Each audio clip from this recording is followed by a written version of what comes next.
Republican presidential candidate Ron Paul just finished speaking to a big crowd of Washington voters. He's in Vancouver, hoping to make an impact in our state just a few weeks before the March 3rd caucuses. C.R. Douglas is traveling with Paul around the state. He joins us live now in Vancouver with more on Paul's message. C.R.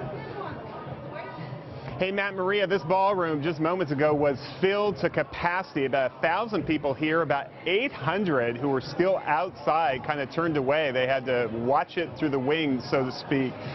It was a fervent crowd.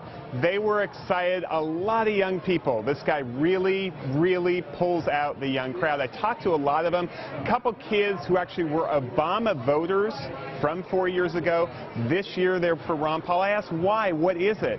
For them, it was the wars. They think Obama still is too much into wars. I asked how about social issues? Is this guy too conservative for a place like Washington? And they said, you know, we don't necessarily agree with him on abortion. We don't necessarily agree with him on same-sex marriage.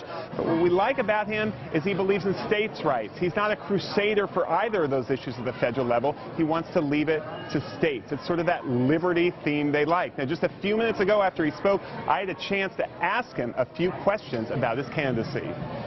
You want to cut $1 trillion from the federal budget immediately. Do you risk job growth if you do that so fast, just when the recovery is getting off the ground? I'm having an argument currently with Bernanke. He argues that it could be damaging, but I believe he doesn't have any credibility because he didn't predict the housing bubble. No, it doesn't.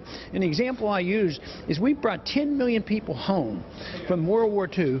We cut 60% of our budget, cut taxes by 30%, and we had economic growth for the first time in about 17 years. So I would say no. People think because the government's not spending the money that it would be a negative, but when the government spends the money, it's a double negative. First, they take the money from the people, then when they spend it, it's not well spent. Interestingly, his speech here today was almost an economics lecture. I mean, he talked a lot about the Fed. He talked a lot about the history of sort of empires that went and spent, took out a lot of debt, and how they eventually fell.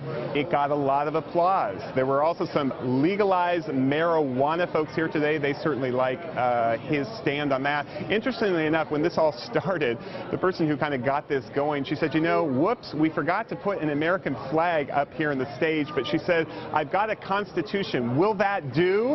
And everyone roared in approval. And so when they actually did the Pledge of Allegiance, they did the pledge to the Constitution. Matt and Maria, back to you guys.